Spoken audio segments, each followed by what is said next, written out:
Olá, seja bem-vindo ao programa Em Pauta de hoje, o seu programa de entrevistas aqui da TV Ali, canal 57.3. Obrigada a você que também está acompanhando através da página oficial da Assembleia Legislativa de Roraima no Facebook. Hoje a gente vai falar de um assunto muito importante e muito delicado que todo mundo deve ligar aquela luz de alerta, que é sobre o bullying. O ataque que aconteceu algumas semanas atrás na escola de Suzano leva a gente a fazer uma reflexão sobre, às vezes, aquela brincadeira que a gente avalia que seja uma brincadeira sem graça, aquela brincadeira que não tem maldade, mas a gente nunca sabe como que aquela pessoa pode estar recebendo aquela brincadeira.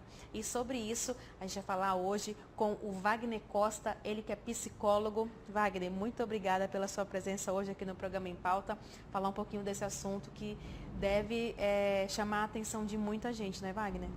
Com certeza, é um assunto pouco comentado e que às vezes quando se comenta só se lembra de quem pratica o bullying, mas nós não falamos sobre como prevenir, como cuidar para que isso diminua ou não aconteça.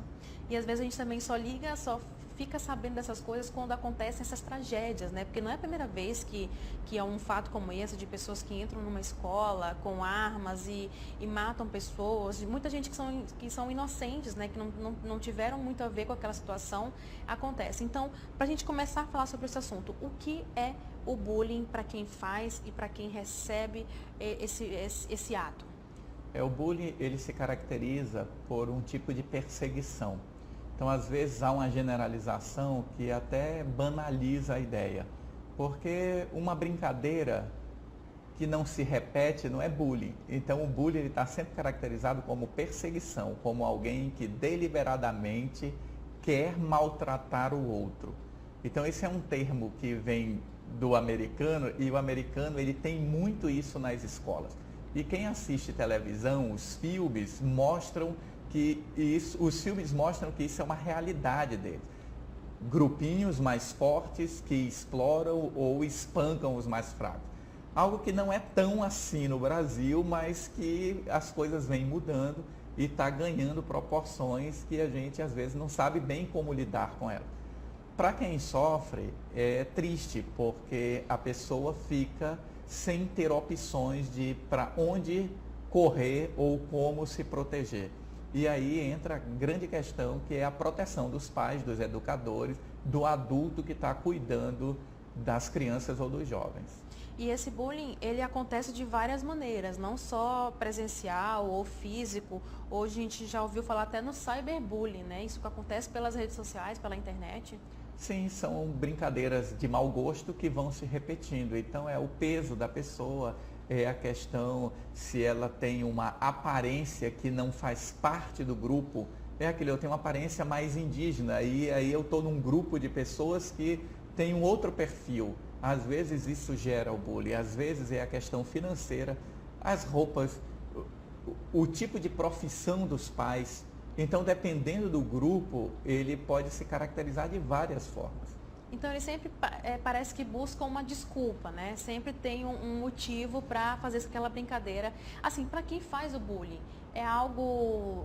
Como é que eu posso explicar? É algo assim que ele já faz com esse objetivo de atingir a pessoa? Ou como a gente fala, fiz essa brincadeira, porque é meu amigo e tal. Olha, se nós formos fazer uma análise psicológica disso, o assunto é bem complexo. Porque os estudiosos dizem que o ser humano, eu vou usar a palavra por natureza, mas não seria a melhor palavra. Ele, por natureza, ele faz discriminação. Então, se nós estamos num grupo e chega alguém diferente, o grupo tende a discriminar aquela pessoa. Então, se tem um grupo de pessoas que torce por um time e chega alguém que é de um outro time, o comportamento será diferenciado. Então, isso parece que é algo natural. Mas como nós somos seres tecnicamente com evolução cognitiva, com raciocínio, nós deveríamos superar isso. Então, a grande questão é essa, que parece natural, os grupos fazem, mas nós temos que identificar e mudar esse comportamento. E a partir do momento, nesse caso, né, de Suzano, da escola, esse bullying, essa sensação se transformou numa vingança. né? Como é que, quando a pessoa recebe essas informações, esses ataques, né, das pessoas por conta de uma característica física, como você falou, outro ponto, isso vira um transtorno que a pessoa pensa em acabar com aquilo ali, eu preciso pôr um ponto final?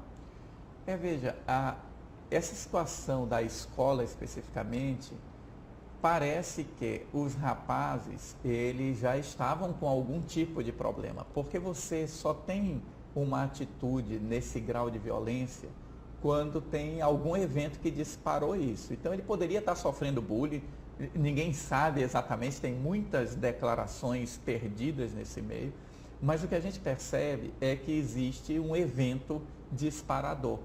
Então é importante esse acompanhamento prévio.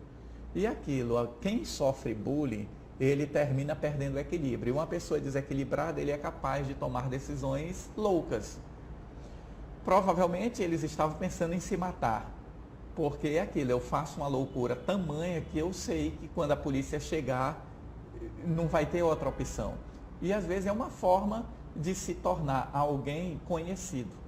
Por isso que a Organização Mundial de Saúde não recomenda que se divulgue as imagens. A ideia é o que nós estamos fazendo, discutir o assunto, debater ideias, mas evitar de dar notoriedade para quem cometeu o atentado. Por quê? Porque outras pessoas em desequilíbrio podem chegar à conclusão de que aquilo é uma forma também de chamar a atenção. Inclusive, teve até um caso no Rio de Janeiro, se eu não me engano, que o rapaz ele foi pego, que ele ia também praticar algo parecido, só que ele foi evitado algumas horas antes de ele poder fazer. Ele falou não, que ele tinha visto a tragédia de Suzano e sofreu a mesma coisa, ele falou. E se inspira na ideia.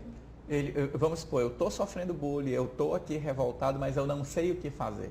Então, isso é um cuidado que tudo está envolvendo a educação. Quando se diz que quem pratica bullying é porque sofreu bullying, às vezes as pessoas não entendem isso. Que é a mesma coisa quando você diz que um assassino também tem direitos humanos. Isso dá uma discussão danada. Só que assim, geralmente a pessoa que pratica bullying, ela vem de uma vivência onde ela foi diminuída, onde ela foi maltratada. E ela desenvolve a agressividade como um mecanismo de defesa. Isso pode ser visto nos animais. O animal, quando ele está acuado, ele está com medo, ele agride. Nós somos animais. Então, o ser humano, dentro de um certo contexto, quando ele está com medo, ele tende a ficar agressivo. A agressividade funciona como um mecanismo de defesa. Então, aquelas crianças que são violentas, que são agressivas, na verdade, ela está tentando mostrar para os outros que ela não quer que ninguém mexa com ela. Isso, às vezes, é difícil de compreender, mas é uma realidade. Os estudos mostram isso.